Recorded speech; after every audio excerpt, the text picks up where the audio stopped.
Bismillahirrohmanirrohim. Assalamualaikum warahmatullahi wabarakatuh. Jumpa lagi bersama saya di channel Nova Arif. Apa kabar para mirsa di rumah? Semoga senantiasa dalam keadaan sehat walafiat tanpa kurang suatu apapun. Bahagia bersama keluarga, lancar rezekinya dan lancar usahanya. Amin ya robbal alamin.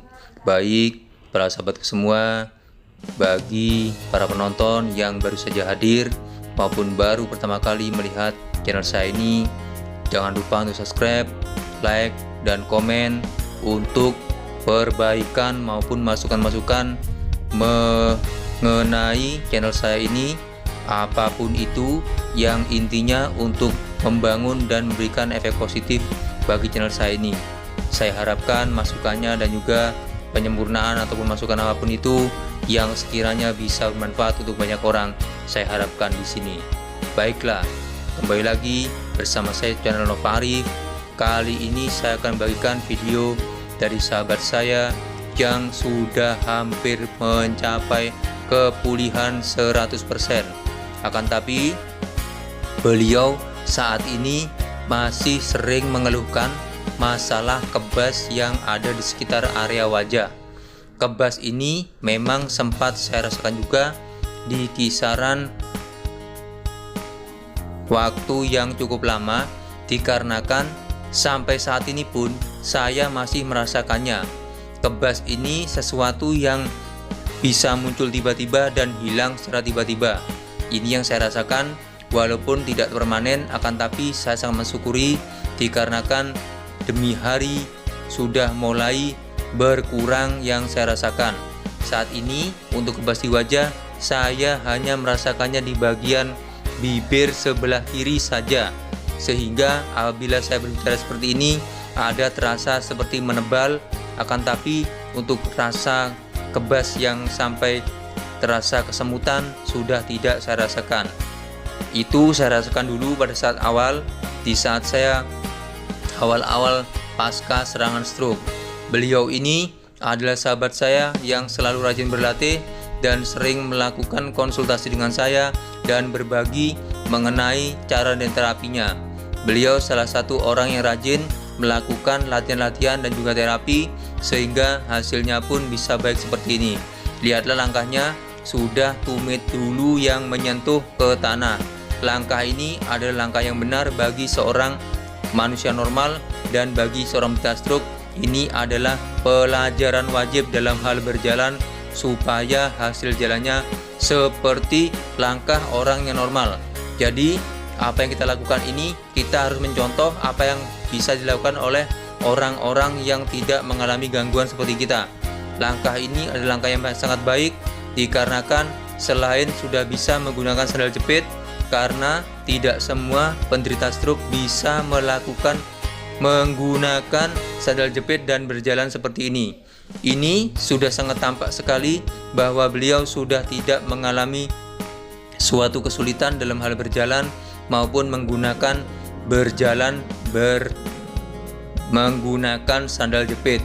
Ini adalah sesuatu yang sangat susah bagi penderita stroke di awal-awalnya.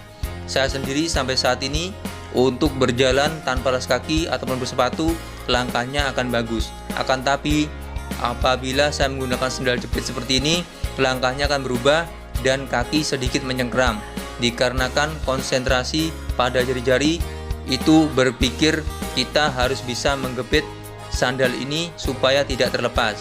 Inilah yang harus kita sering lakukan supaya hasil apa yang kita lakukan ini bisa layaknya orang yang normal, dikarenakan apabila kita jarang berlatih, hasilnya pun akan kurang baik, dan apabila kita sering berlatih itu akan sesuai dengan apa yang kita lakukan setiap hari.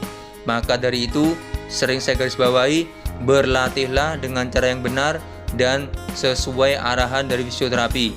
Bagi yang belum pernah merasakan pendampingan dengan seorang fisioterapi, harap bisa berbagi dengan kawan ataupun sahabat yang sudah pernah melewati masa-masa pelatihan bersama fisioterapi yang saat ini sudah berhasil. Salah satunya adalah beliau ini. Sahabat saya ini Salah satunya sudah berhasil melalui langkah demi langkah, yaitu bisa melangkah dengan tumit terlebih dahulu menyentuh tanah ataupun menyentuh area yang untuk kita gunakan berpijak pada kaki kita, dan sudah bisa berjalan dengan mengangkat tangan seperti ini dan tampak sekali sangat ringan. Ini adalah usaha yang tidak akan pernah mengkhianati sesuatu yang kita lakukan. Jadi hasilnya pun pasti akan sesuai dengan usaha yang kita lakukan. Gerakan ini pasti sudah beliau lakukan sebanyak kali dan sesering mungkin, sehingga tampak sekali seperti orang yang sangat ringan dalam berjalan dan juga mengangkat tangannya saat berjalan. Dikarenakan langkah kaki pada saat berjalan dan mengangkat tangan ini bukanlah hal yang mudah, akan tapi merupakan suatu yang sulit bagi orang yang belum pernah melakukannya. Jadi perlu keseimbangan khusus, keseimbangan yang baik, keseimbangan yang terjaga, sehingga jalan kita masih tetap terkontrol dan tidak bergoyang. Lihatlah langkah kakinya, tidak ada keluhan di bagian ankle maupun di bagian lutut, sehingga cara berjalan pun sangat mantap dan tidak ada goyangan sama sekali.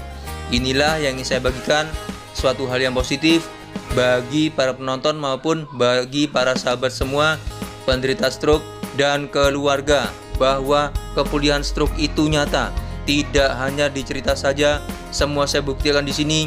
Mengapa saya membagikan video-video di channel saya ini, terutama memberikan manfaat dan juga motivasi positif bagi para penderita stroke, bahwa stroke bisa pulih dengan rajin berlatih. Kita bisa karena terbiasa, kita pulih karena rajin berlatih. Semuanya tergantung dari kita. Apa yang kita pilih dan apa yang kita usahakan adalah itulah yang kita akan raih. Semoga semuanya bisa dengan baik dalam hal berlatih dan menghasilkan sesuatu yang kita inginkan. Lihatlah, kemenangan dalam hal berlatih sangat-sangat nyata di sini. Inilah yang kita lakukan. Untuk mencapainya membutuhkan perjuangan, tangisan, bahkan juga sakit hati. Dikarenakan pada saat kita lelah berjalan, kita harus tiap hari berlatih, setiap hari berjalan dan berjalan.